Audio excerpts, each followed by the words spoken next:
I sort of wish you folks had been at the 8:30 class because I gave a particularly good lecture then off the top of my head, and it would have been nice for you to see it. So if I do say so myself. So but anyway,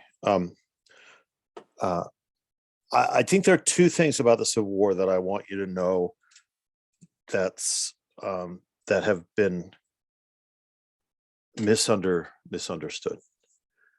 or at the very least not understood. One of them not understood well enough, first of all. Second one misunderstood, and the first one not understood well enough to my mind is the fact the Civil War is a very modern war. It's a very industrial war.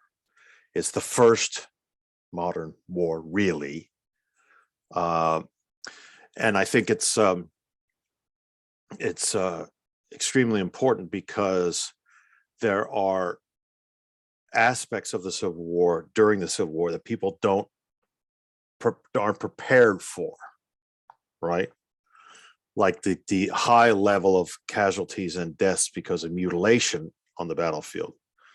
It's one thing to get hit by musket fire or even 18th century cannon fire, or cannon fire in the War of 1812, or even cannon fire in the Mexican War. That's bad, but cannon become much more powerful, and then the explosives become much more powerful by the Civil War. So you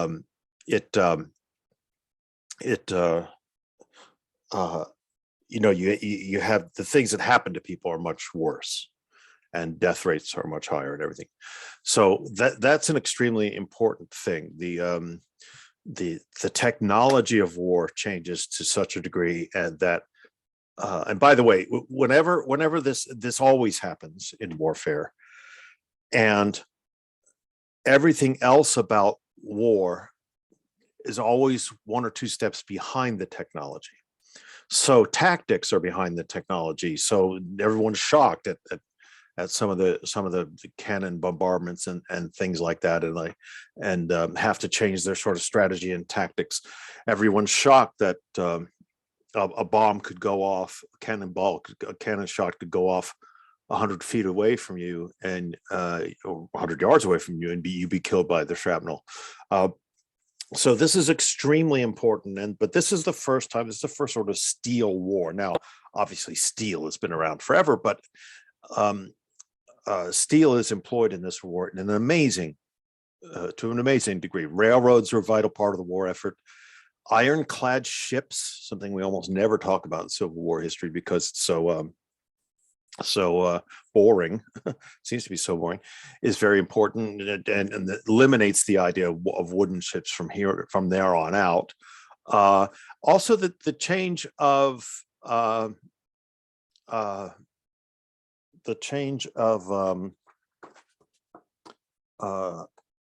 long guns is extremely important. As you know, during the Revolutionary War, people fought with muskets, and muskets are of a very short accuracy range. You can't be more than, I don't know, 20, 30 yards away from someone before you, in order to hit them.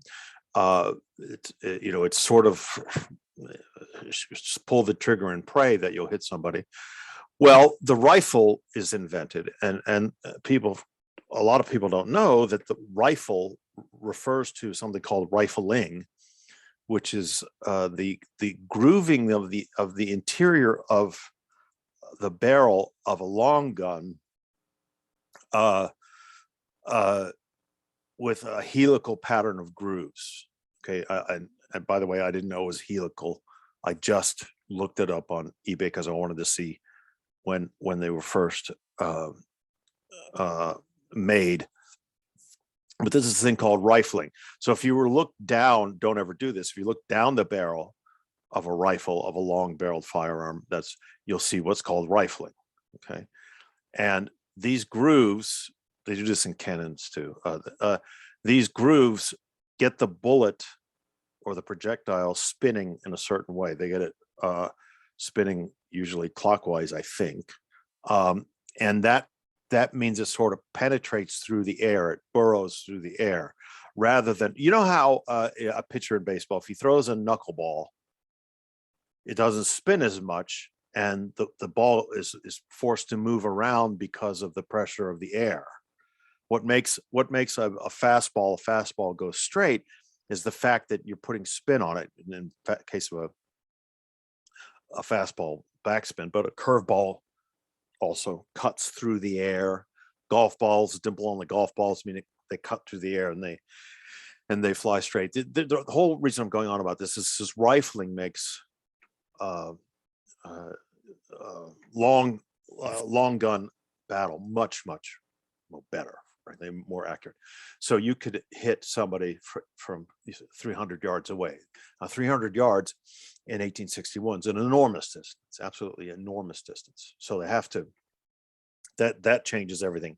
Rifling, as I also said, is used in cannons, but it's not nearly as effective because cannons tend to lose their shape if they're really fired a lot. So they're not used as heavily as, they are used very heavily, but not used as heavily as rifles. So anyway, so this is a very devastating thing, and this happens worldwide, by the way. When the Taiping Rebellion in the mid 19th century, also an industrial revolution in China, 20 million people die, right, because of increased advanced warfare and because of the after effects of war. And there's a war. Paraguay has a war against Brazil, loses more than 250,000 people for the same sorts of reasons. So this changes things enormously. And the second thing is what I think of as ideology or romanticism. And this is, I just said technology's been sort of undervalued and understudied and underappreciated by the public at large in terms of the Civil War. What's been overstudied, overvalued, and overappreciated by the public in terms of the war is the romanticism and the gallantry and all this stuff that particularly Confederate armies used to believed in and propagate at the time in order to give themselves a morale boost, but also because they genuinely believed it. Lots of Southerners actually believed. Not very many military men, because they sort of knew better, but lots of Southerners actually believed that Southern gentlemen officers were more gallant, were better officers, and sort of had a superiority about them, a superior gallantry and superior, in the days of old when knights were bold sense to them, that they couldn't be defeated by sort of an army of mechanical, not robots, but machines, right? The North is it's all money men and it's all industrial and they don't care about anything. And the minute our gallant officers ride in the cavalry charge, these weakling automatons in the North are going to run away. Well, that didn't happen. That didn't happen at all. Now, but there is a degree of ideology in the so before I leave that one subpoint, but that is taken up very, very strongly. That whole gallantry, the whole sort of idea of the lost cause, and the Southern gentleman leaving his plantation to go fight for his way of life, and all that Gone with the Wind stuff is, first of all, historically crap. Second of all, very damaging. It turns out that the belief in the Gone with the Wind version of the Civil War is very strong. I still run into people that talk about the Gone with the Wind movie. If you've ever seen it, you'll know what I mean. As almost as if it's a documentary, almost as if it's a history book, and it's just completely false in almost every single regard. But it doesn't matter because people believe it. People believe Hollywood. So that had a terrible effect after the war and into the Jim Crow period, because people believed that sort of stuff, and they believed in a sort of superiority of Southern whiteness, and these nasty industrial Northerners came down, and we would have won if it had been a fair. the South would have won if it had been a fair war, if there'd been gentlemen on the other side, and all that sort of junk. And that's one of the things that helps boost the Jim Crow ideology of the post-war period well up into the 20th century. So it's a very damaging thing. The way war was the way this war, and especially the Confederate side, was romanticized. Got an awful lot of people killed. Now, having said that, I want to say that romanticism and idealism and the idealization of battle and all of that is also part of ideology. And it's certainly true that, I'm sorry, this is where the subtleties come in. It's certainly true that the South had more kind of a national, regional pride and sort of the feeling that they were fighting for their home and everything, and the North didn't have that as much. The North gets a sense of that, a sort of ideological boost, a missionary boost, if you will, after the Emancipation Proclamation. And by the way, after a number of Northern regiments go down and they see what slavery is really like. But that doesn't come till 1863. So the ideological, the romantic side of the equation is all on the South in the early parts of the war. And that's one of the reasons that lots of people in Washington think that the North is going to lose because they're going to give up.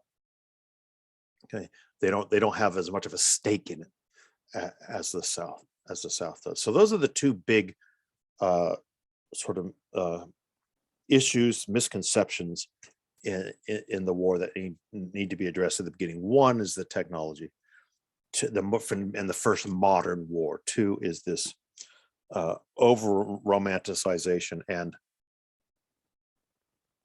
the damage that it brings.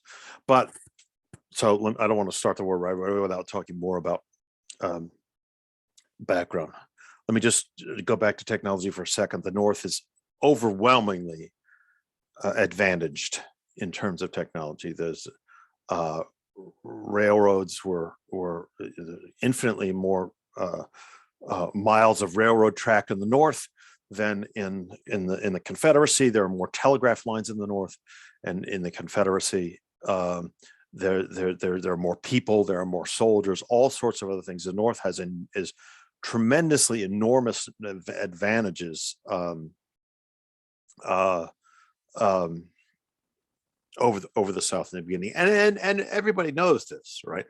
So initially, the Confederacy adopts a defensive strategy, and this is a very wise thing to do. This is what any general at the time would have done, probably any general now would have done, and that is, we're breaking away from the Union. All we have to do is prevent the Union from invading the Confederacy and defeating us on our own territory. That's all we have to do. We don't have to invade the North. We don't have to capture Washington, D.C. We don't have to do all these things. We just have to make it difficult enough or enough of a pain in the ass for the North that they give up. So this defensive war. And by the way, defensive wars win and are very, very successful. The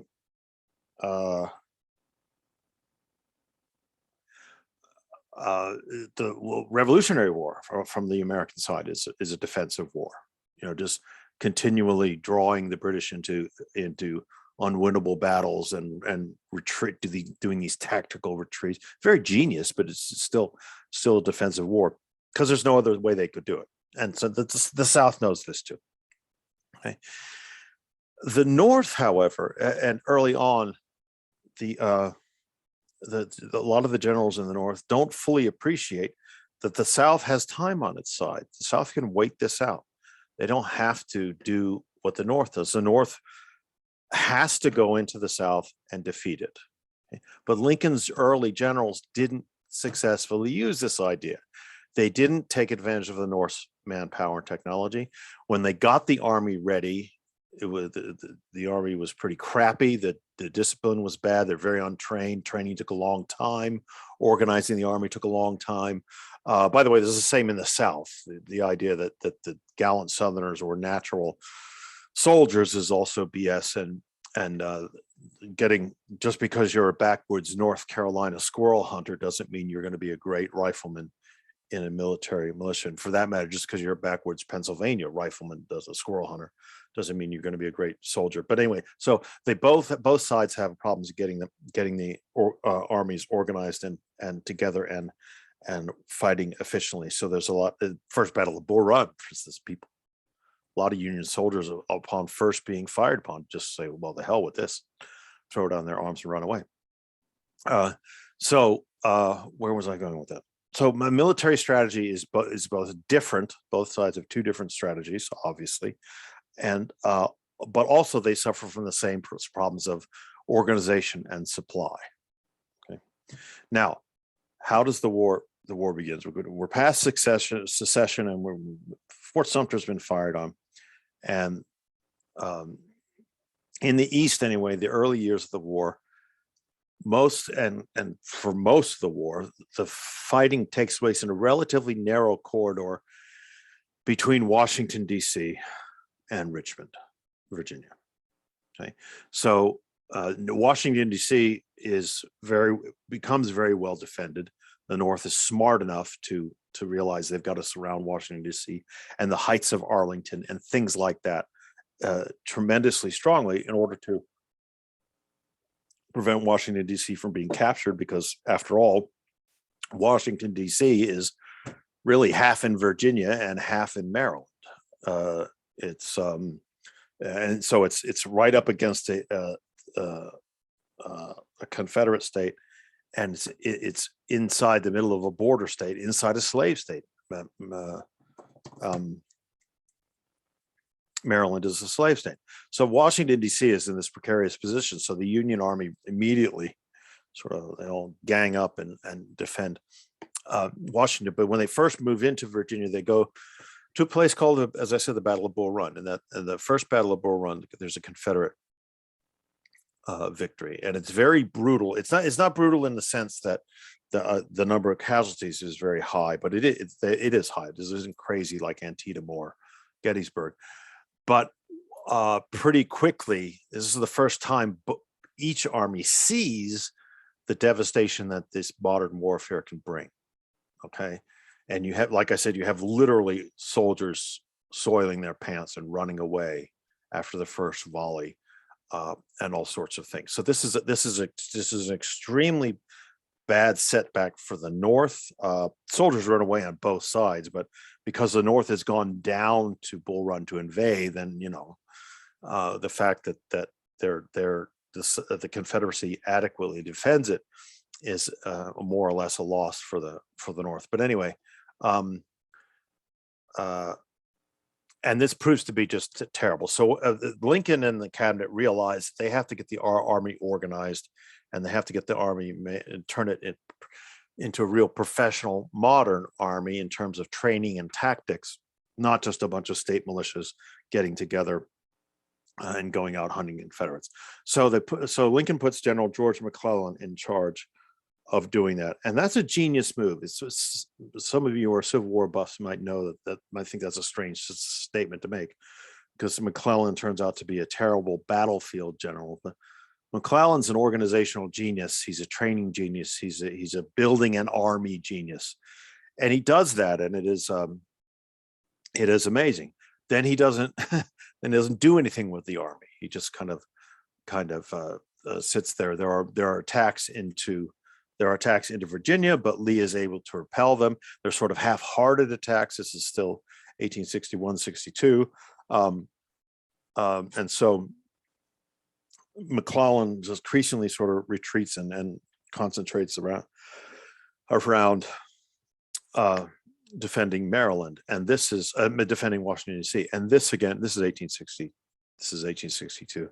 In the late summer 1862, September, Lee launches an invasion of the North, the Battle of Antietam. Now, this is called an invasion of the North Should be perhaps called an invasion of the Union, because it's not really, it's still it's an invasion of Maryland. It's still an invasion of a slave state.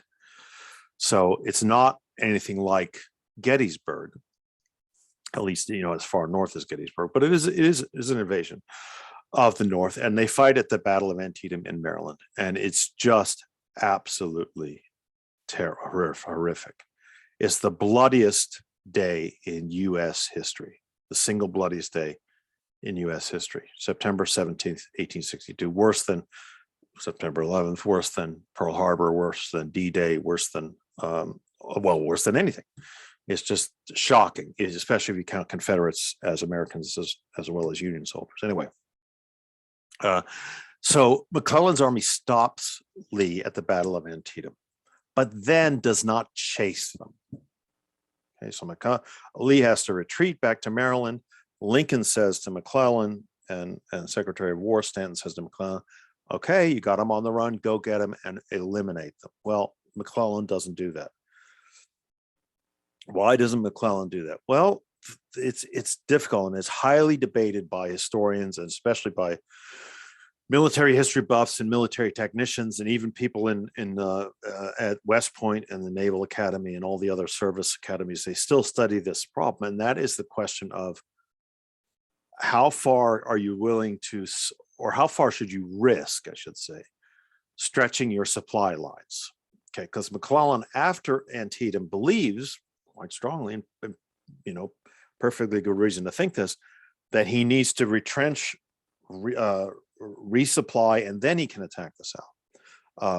That he doesn't have, he wants to go down there in overwhelming force, so that there's no question that it'll all be over within 2 months. Well, to Lincoln, and by the way, it is an open question. I mean, I think most historians think McClellan most military historians should have chased Lee right away and killed him and captured everybody.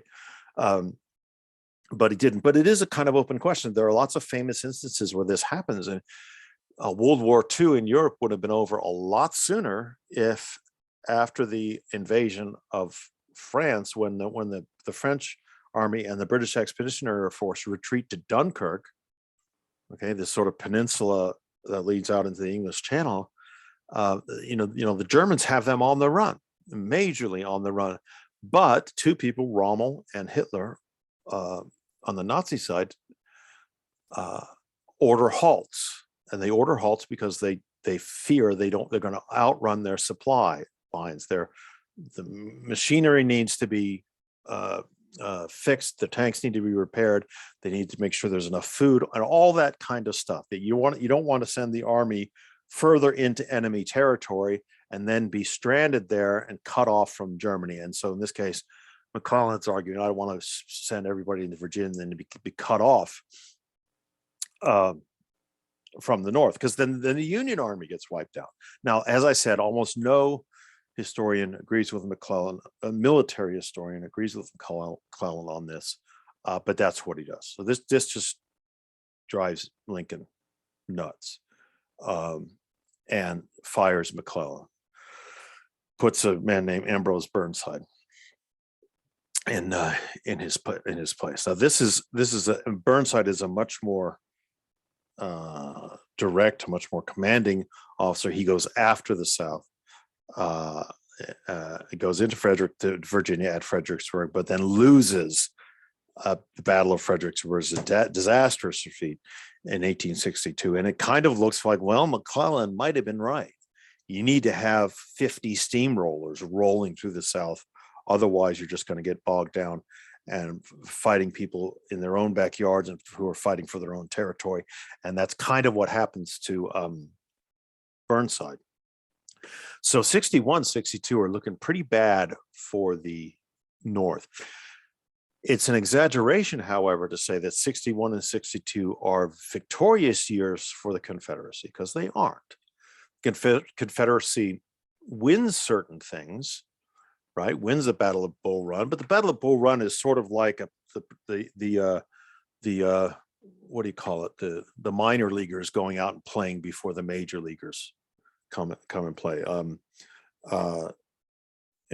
I was going to say it's like Pee Wee football before the high school game, but that would be insulting. Anyway, that they do win the Battle of Bull Run, and they do win the Battle of Fredericksburg, but there's still kind of a draw. Things are still dicey for them, and what makes it even worse for the South in late 1862 is that the Union is winning in the West. Okay, so although it looks to people in the East as if the Union Army is just incompetent, not as gallant, however you want to say it, all those words, and not doing very well in the East, because that's right around Washington, and every reporter worth his salt is out on the battlefield sending back these gloom and doom stories. What people aren't noticing as much is that Grant, listed as Grant, is out in the West, winning battles. And by the way, the West, of course, at this stage really is the Midwest. He's out in the West Tennessee, capturing Fort Henry, capturing Fort Donelson, and then this is early 62, and then late 62, later 62, wins the Battle of Shiloh in Tennessee. Okay, and by the way, it's a surprise Confederate attack, and Grant is able to defeat it. So it looks on the one hand as if out in the provinces, the Union Army is able to be successful, whereas at the heart of the matter, in Virginia, in Maryland, in that little eastern corridor, it's much more difficult. Now, this is so interesting because remember what we talked about last week. The West is what this whole damn thing is about. It's about the preservation of slavery and its expansion to the West. So it's kind of ideologically fitting that the Union is defeating the South, as they're defeating the Confederacy in the West, the place where the West is seen as the place where the Confederacy is going to save itself, right? The Confederacy believes it can only survive and slavery can only survive. No, Siri, I don't want to talk to you. Sorry, I thought my watch was off. Slavery. Siri has been listening to me and then writing down what I say and looking it up, and then it's ridiculous. Anyway, she shut up now. Anyway, so what was I talking about? Okay, so Grant is winning in the West, and this is extremely impressive. Okay, then so you have these two sort of fronts that are very, very different. Now, but before I go too far, I want to go back to the issue of slavery, because after all, that's what this is all about, slavery in the West, and what the Union wants to do about slavery during the war, what the U.S. Army wants to do about slavery during the war. Now, remember,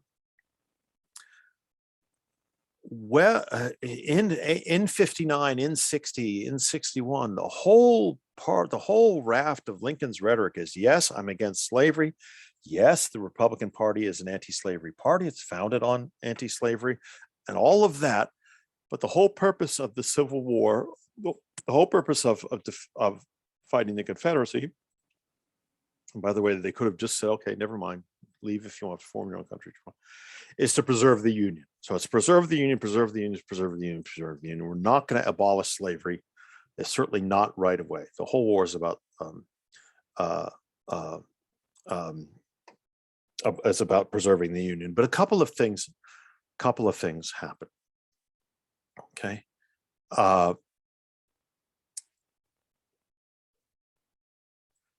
It becomes obvious to Lincoln that, let's see what happens, especially in the West, is that as these Confederate armies are defeated, there are a lot of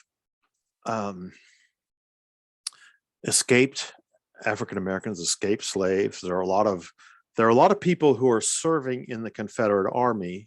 By the way, and by serving in the Confederate Army, I mean cooks and people taking care of horses and things. There are no Black Confederate fighters. Yeah, that's one of the biggest myths in the history of the war. But but they're being captured by the Union Army.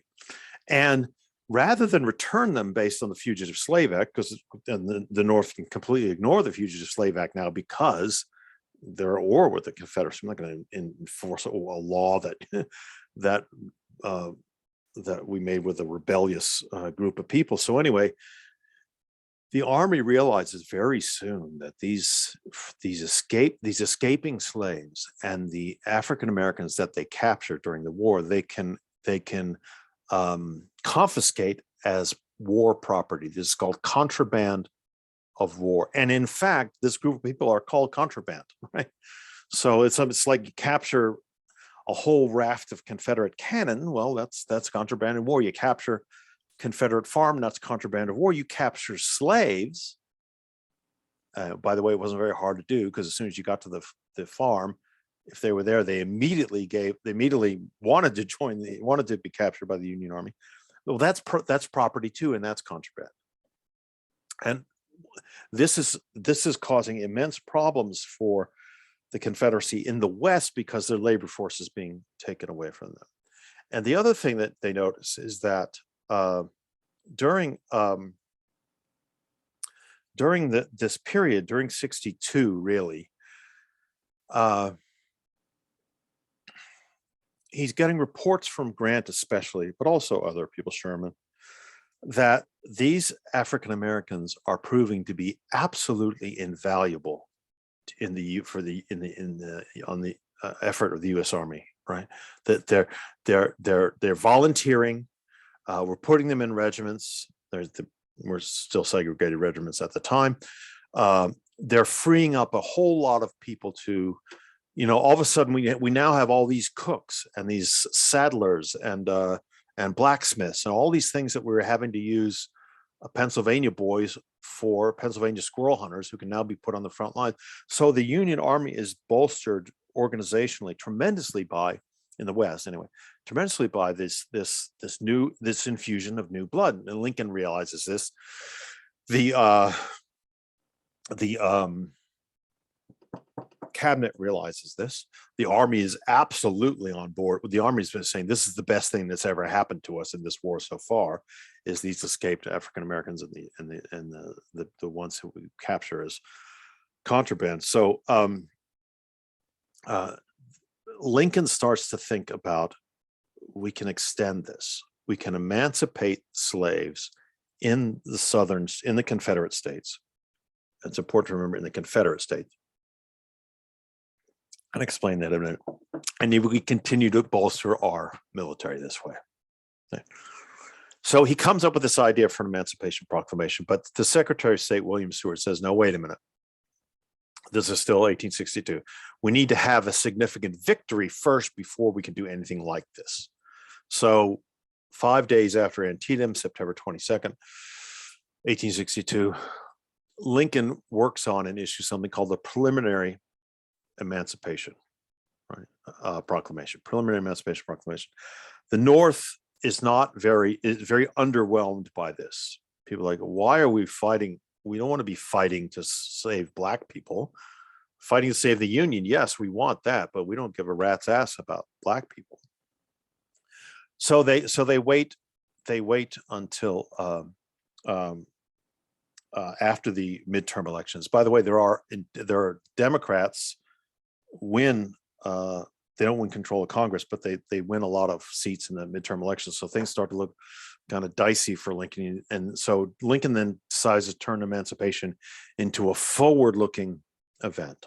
Okay, we're now going to turn the war into a fight for preserving Union, but also a fight for freedom. So on January 1st, 1863, he issues the Emancipation Proclamation. The Emancipation Proclamation declares that all people held in bondage, I'm not quoting exactly, but it's pretty close, all people held in bondage in those states that are currently in rebellion against the United States, or parts of states that are currently in rebellion of the United States, are henceforth and forever free. Okay. Now, this is a major, major deal. It's not immediately applicable because, of course, the people who Lincoln is freeing are still under the control of the Confederates, control of the Confederate government, control of Confederate farm owners, control of Confederate army, whatever. They're still, you're a black slave in Mississippi. He's just like, thanks, Abe, but that doesn't do much for me. It's going to take forever for the Union Army to get here and actually enact the Emancipation Proclamation. So it doesn't change their status right away. The other thing that's so important about the subtleties and the difficulties and the complications of the Emancipation Proclamation, it doesn't refer to the border states. Okay, remember, Missouri, Kentucky, Maryland, and Delaware are Union states. They are slave states. Okay, so in a funny sort of way, not in a funny way, but in absolutely in a straightforward way, the slaves, according to the United States government, the slaves in the Deep South, in the Confederacy, are now free after January 1st, 1863. But the slaves in the North, that is Missouri, Kentucky, Maryland, Delaware, are still enslaved. Okay, so it's kind of certainly certainly an incomplete measure, but Lincoln realizes that if he'd done that, then Missouri especially would have gone over to the Confederacy, and so would Kentucky. Okay, but what happens is the Emancipation Proclamation is celebrated enormously in the North by free blacks and abolitionists. People go nuts. This is exactly the sort of moral crusade, moral reason to fight the war that we've been needing this whole time. Okay, the contrabands, the people who've been captured during the war and then used by the Union Army, are jubilant about this, and they say, "I don't want to be a cook anymore. Give me a rifle." Right? Slaves in the South take this as an example, although it's very, very, very difficult for them. If I can get to the Union lines by hook or by crook, I can become free. This is the greatest thing that's ever happened. Okay, so it's not an exaggeration to say the Emancipation Proclamation altered the nature of the Civil War, and it's not an exaggeration to say the Emancipation Proclamation altered the course of American history because of these things that happened. It is an exaggeration to say the Emancipation Proclamation freed all the slaves. Hell, as late as, well, probably still most people think that. I remember, well, I don't remember, I was only 6 months old, but in 1963, President Kennedy goes on TV after some civil rights outrages in Alabama, abuse of the civil rights of people in Alabama, and gives a speech saying he wants to put forward a civil rights bill that the Congress should enact, which doesn't enact until after he's killed, and it doesn't act until 1864 after he's killed. 1964 after he's killed. Anyway, what was I talking about?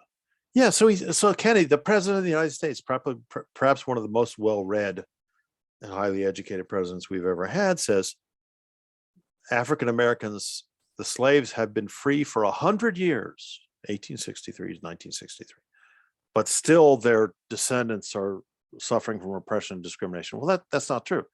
Slaves in the South, that's the Emancipation Proclamation. Slaves in the South don't get fully free until 1865, at the end of 1865. Okay, so that sounds very pedantic and very nitpicking, but it's important to remember when this tendency that people have to latch onto a certain thing, a certain date, or a certain individual person. This thing changed everything, and it happened right at this point. So the Emancipation Proclamation is not that clear, but it does represent this thing that helps change Northern opinion. Northern abolitionists, as I say, white abolitionists, a great many of them religious fervor with hardcore religious, what am I trying to say? Adherence, for lack of a better word. Go bananas. They just love this stuff. Julia Howe writes what is probably the greatest American song ever written, the Battle Hymn of the Republic. It really invigorates the war and injects for the North this ideological justification and moral purpose. It also shows, and this is important, a change in Lincoln's thinking. But also it shows that Lincoln is able to change and adapt his goals and his methodology as the circumstances on the ground warrant. And remember, Lincoln's all about preserving the Union, preserving, personally very anti-slavery. But when it comes to being president, when it comes to conducting the war, he's all about preserving the Union, not about slavery. So not about freeing slaves. So what emancipation shows is that Lincoln is not only extremely smart, in fact, maybe our smartest president ever, because he's able to think this thing through about property and stuff and sort of work out a very complicated balance legally and constitutionally to get it done. By the way, if any of you have seen that Steven Spielberg movie, Lincoln, not a very good movie historically in terms of historical accuracy, but there's this scene where he's meeting with the cabinet discussing the 13th Amendment, and then he talks about why he came up with emancipation and how he dealt with the question of slaves as property. And that little sort of thinking out loud he does to his cabinet is a very, very, it's an excellent scene, first of all, very accurate. And it sort of shows the subtlety, pardon me, and the sophistication of his thinking, the fact that he's willing to change based on the needs of the war. So the Emancipation Proclamation is seen as a desperately needed war measure. Lincoln's able to package it like that. The North considers it not, well, they consider it a desperately needed war measure, but they really consider it a moral call, a call to moral arms. And the other thing about the Emancipation Proclamation and the fact that it shows this change in Lincoln's thinking is it sort of indicates to me and to a number of other historians one of the great tragedies of Lincoln's death, because Lincoln dies, of course, on April 15th, 1865. My birthday, but not the year, but it's my birthday, by the way. Very inconsiderate of him. And it's also inconsiderate of the federal government to make it tax day, but that's another story. Before he died, the North is clearly winning the war, going to win the war. In fact, Robert E. Lee's already surrendered. But anyway, Lincoln talks about a very liberal, a very open-ended, a very welcoming return of the South to the Union. Okay, no war crimes trials, nothing like that. No one's going to get thrown in prison or anything like that. The only thing we can say for certain is that's Lincoln's attitude towards Reconstruction, even up to the night that he died. But the way Lincoln's thinking changed, the trajectory of Lincoln's thinking changed about slavery and property and all that stuff during the build-up to emancipation, shows that he could very well have changed his initial ideas. In fact, he probably would, I would argue, have changed his ideas towards Reconstruction after the war as things on the ground warranted. So I think Reconstruction would have succeeded under Lincoln, and not necessarily because his initial plans were the best. In fact, they probably weren't the best, but he would have changed things as they went along. Okay, and by the way, something I didn't really ever think about until this morning when I was talking about it. Lincoln wins re-election in 1864, but he could have run again. Now, the precedent had been set by George Washington not to run for a third term, but Lincoln could have. There was no abolition against it. It wasn't unconstitutional. It's unconstitutional now. And of course, FDR did it in 1940. So anyway, Lincoln, in order to make Reconstruction work, Lincoln, in theory, could have been president for 3 terms, maybe 4 terms. I don't think that would happen because that's a very, very hard thing to do. FDR was able to do it really only because of the war. Anyway, but let me start to move away from my Lincoln obsession here for the moment and talk about what happens at the end of the war. Okay, so Lee has not been defeated in the East, so he's able to move all the way up to southern Pennsylvania, south central Pennsylvania, to Gettysburg. Okay, and there runs into General George Meade, the American commander in the East. I don't know how many of you have been to Gettysburg, but it's an absolute bucket list thing to do. Go there. It's the smallest town in the world, practically. It's, by the way, and it stayed small because the battlefield surrounds the town, and the battlefield was immediately made a park. And so Gettysburg, for instance, is the only town in America that has no suburbs, because the battlefield is the suburb. Anyway, it's this thing. Why on earth? Who the hell cares about Gettysburg? It's in the middle of nowhere.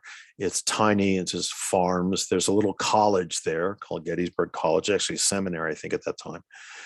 But Gettysburg actually was at a crossroads between a very important north-south route, which is now Highway 15, and an east-west route, which is now, I forget the name of it. Anyway, so it's extremely important. And if you capture Gettysburg and you're able to build up a supply base there, then capturing Harrisburg is extremely possible. And then capturing Philadelphia is extremely possible. Okay. And then the North would be extremely in terrible trouble, because Washington, D.C. would, you'd have this huge swath of Confederate forces, like this big arm curling out up into Pennsylvania, up into the North. Probably very unlikely they could have gotten further than Philadelphia. And Washington, D.C. would be surrounded by hostile people. So Gettysburg, although it seems like this back of beyond place, is extremely important strategically and logistically. But of course, as you know, it's a 3-day battle. Lee loses, has to retreat, and at the same time, Grant wins an extremely important Union victory in Vicksburg, Mississippi, on the river, right? Another, again, as those of you in the military will know more better than I do, logistics and geostrategy and all this is half the battle. So that's a very important thing. That means New Orleans can fall. The only really major southern port can fall. Is Grant's Virginia Union victory at Vicksburg is so impressive that Lincoln makes him commander of all the Union armies. So he goes back east and starts a war of attrition in 1864 against Lee's army in Virginia. And this is a very strong war of attrition. Grant loses twice the number of soldiers in just this part of the war that Lee does. Grant loses 60,000 men. Lee loses 30,000. But of course, the North had more soldiers, and Grant was willing to use them and willing, in fact, to sacrifice them in order to defeat Lee.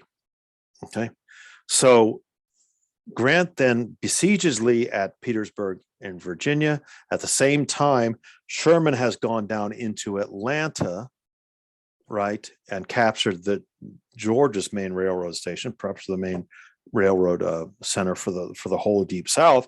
And exactly what I had said, what I said would have happened if the South had been able to capture Gettysburg and then Philadelphia. You'd have this sort of hook of the same thing is happening in 1864 for the American army. So you have Grant pressing down in the North, and then Sherman coming in from the West. Both Sherman and Grant are Western commanders, and capturing Georgia, and then ultimately going all the way to Savannah. So the South, the Confederacy, in military terms, just becomes this little pocket, not a little, but biggish pocket of Virginia, North Carolina, and South Carolina. And by the way, South Carolina, for all its pomp and glory about being the most ideologically pure secessionist state, South Carolina, despite being the most ideologically pure in terms of uh, belief in slavery and belief in the moral right, their moral belief in the moral righteousness of slavery. Totally pathetic military divisions, militias and stuff. You know, complete wimps. They fall to Sherman as well. So they follow the Union Army as well. So it's kind of ironic that the South is now being surrounded and now being sort of, the air is being crushed out of it. So what happens is, I just want to finish off the war here because I can talk about this other stuff till the cows come home.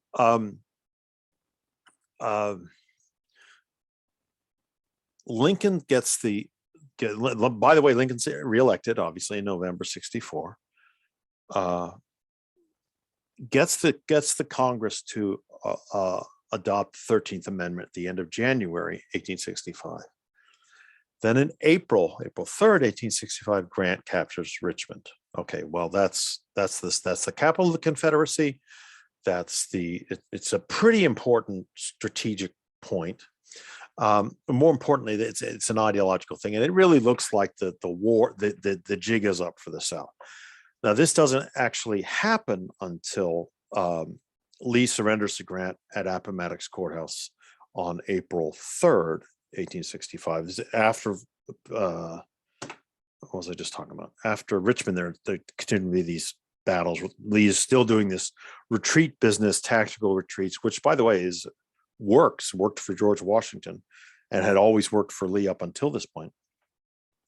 But Grant just has the numbers. I mean, it's just a grinding machine. And by the way, so they surrender. By the way, a little bit of trivia here. Lee does not surrender at a thing called Appomattox Courthouse. The name of the town is actually Appomattox Courthouse. He surrenders in somebody's house. They commandeer Wilbur McLean's house in the town of Appomattox Courthouse to have the surrender signing, and that's more or less it. Now, so that's April 3rd. Then that's April 9th. Grant takes Richmond on April 3rd, and so it's April 3rd and 9th, very, very, very quick. Lincoln has all of 6 days to celebrate the fact that he's defeated the Confederacy. Now, technically, there are still things that need to happen in the West, and Sherman still has some mopping up to do. But of course, as you know, Lincoln's shot on the night of April 14th and dies the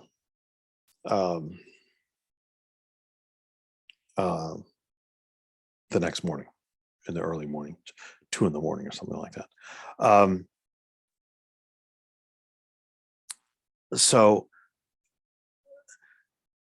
essentially what then happens is, I want to get back to this technological thing and this ideological thing that I started the lecture with. And the first is the technology. It becomes very obvious, not only to Americans, but to Europeans watching the war, that technology is the future of warfare. Okay, there's all this crap about gallantry and the charge of the light brigade and all that stuff. It's all just crap. You know, I mean, it's fine and it can work in certain circumstances, isolated circumstances, but you're going to get crushed by the machinery of warfare, but by the machinery of industrialized war eventually, if you don't have it. The Duke of Wellington, by the way, who's about as old school a military commander as you can imagine, you know, cavalry charges and naval victories and all that kind of stuff. See, he's still alive. He's like 900 years old. He's still alive, and he starts saying to the British military establishment, "Look, folks, we need to get on board. This is the way to win wars from here on out. Grant's a genius. This is what wins. This is what's going to win the wars for the future." So the British go on this industrializing military campaign. So that's extremely important. So there's the whole idea of gallant fighting, the whole romantic idea, which was never any good anyway, fades and is eliminated. The second thing is, that's the technological thing. The second thing is, because of the last 2 years of the war, because of this move towards the war being about emancipation being a war measure and that sort of thing. And because Julia Ward Howe and all kinds of other abolitionists in the North have really turned this into the great moral crusade against slavery, that ideology holds sway in 64, 65, and even into 66 during the early years of Reconstruction. So it's seen as a very, very great moral victory. The United States can hold its head up high and say, look, we've defeated slavery. The United States is one of the few, maybe not the last, but one of the last countries in the world to have institutionalized slavery. Brazil still has had a number of other places, but really the U.S. was the really big one. The United States proves that the cotton industry does not require slave-produced cotton. As we find out after the war, cotton mills become even more textile mills in the North become even more profitable with post-war free labor cotton than they were before the war. So it's a victory on almost every level for the North. And the great tragedy, which of course you'll have to take the course next semester to find out how this happens and what happens, is that Reconstruction is a failure, and that in many ways the U.S. takes probably took 3 steps forward in eliminating slaves, and then 2 steps back, and then letting the South get away with reconstructing itself more or less on its own terms. So I'm gonna not initially on its own terms, but they certainly cave into the former Confederacy and the white establishment of the former study, like they're whining little brats down there, and the North is like an overindulgent parent saying, okay, just giving up. All right, so let me leave it there and ask for questions.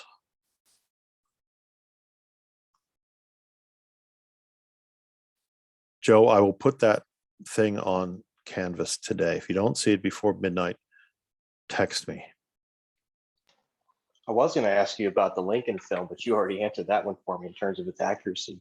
Do you think there is a Hollywood film that's fairly accurate for the Civil War? Oh God, no. Well, I don't know. I haven't seen many of the major early ones, recent ones. I haven't seen. I don't know. Maybe are there any recent ones? It's not that Lincoln, the film is inaccurate itself, although it is. It's that its emphasis is skewed. It seems as if the only reason the 13th Amendment is passed is because Lincoln and his cabinet and these sort of political operatives he hires are able to work political sort of deals with outgoing congressmen and really do, frankly, excellent job of managing Congress, managing the House of Representatives, that is, anyway. And that to some extent that is true, but there's an awful lot of other things going on in the 13th Amendment that meant it probably would have passed anyway. Okay, so I think that's essentially the problem. The problem with the film, and then of course, remember, movies are movies. They're supposed to be a drama. It's supposed to be fiction. It's supposed to be entertainment. So one of the great heroes of that movie is Thaddeus Stevens, Pennsylvanian, right? And there's no doubt that from what we know of Thaddeus Stevens, he is a highly moral and admirable person. But it also turns out we know relatively little about Thaddeus Stevens. So if you remember, is this Dave who asked me this question? If you remember, in that movie, Thaddeus Stevens character is played by Tommy Lee Jones, and it's a great performance, absolutely great. But all the dialogue's made up. He wasn't as stringent as he is in the movie. We don't know an awful lot of what he thought about the machinations of how the 13th Amendment went through the House of Representatives.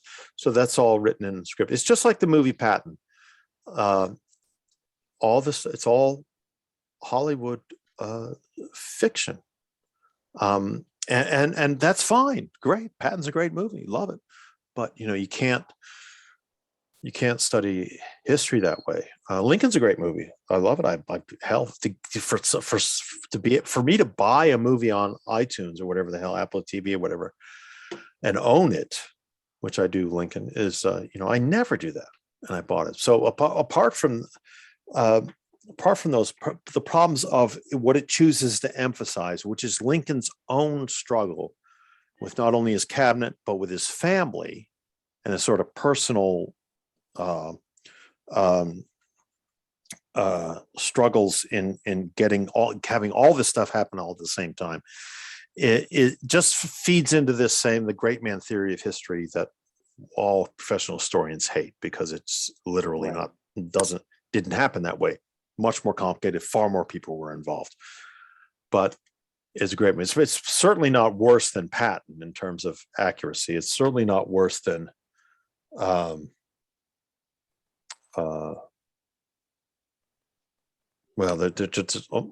movie. If a movie, this is a completely different subject, but the movie Spotlight, did anybody see that? I'm very interested in Hollywood and the movies. That's why I'm asking this. The movie Spotlight is about the Boston Globe, and it's research done to expose the pedophile priest scandal in Boston in the early 21st century, 80s and 90s and early 2000s. And it's an absolutely excellent movie.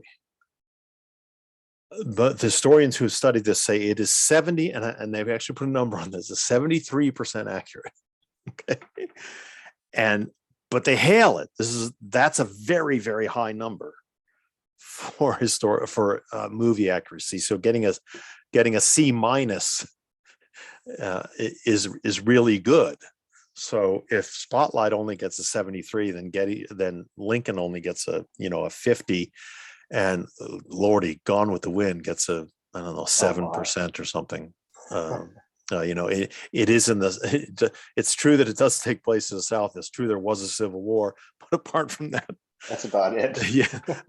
That's about it. So, but again, this is one of these things, and if you listen to my podcast, you'll see we talk about this all of the time. What bothers us so much is when myths and conspiracy theories and crap like that are put in movies, and people then take them as fact. People take today's Pearl Harbor Day, right? There was that movie Pearl Harbor, 10, 15, 20 years ago, whatever it was, with Ben Affleck or one of the Afflecks or one of the early 90s, wasn't it? Baldwins or whatever they are. They're all the same to me. In which they argue, in which it says, if I remember right, that the fact that the Navy planes were parked very close together on the landing fields in Oahu and stuff, that was all part of a plot that that they wanted that the U.S. allowed it to happen. No, there's no evidence for that at all. There's zero evidence for that. And so, and I remember after that movie came out, people saying, "Gosh, Joe, I didn't know that the government sort of lured the Japanese into it." I'm pretty, I still hear it. Yeah, it's just not true. And it'd be, sorry, I'm turning this into another mini lecture. It would be fine if people took movies as movies, right? But they don't. So I think Lincoln, on the whole, is a good movie and pretty historically accurate. But the competition is very terrible. I mean, if you're comparing Lincoln to Saving Ryan's Privates and Gone with the Wind and stuff like that, then the competition isn't too difficult. Right. Okay. All right. So adios.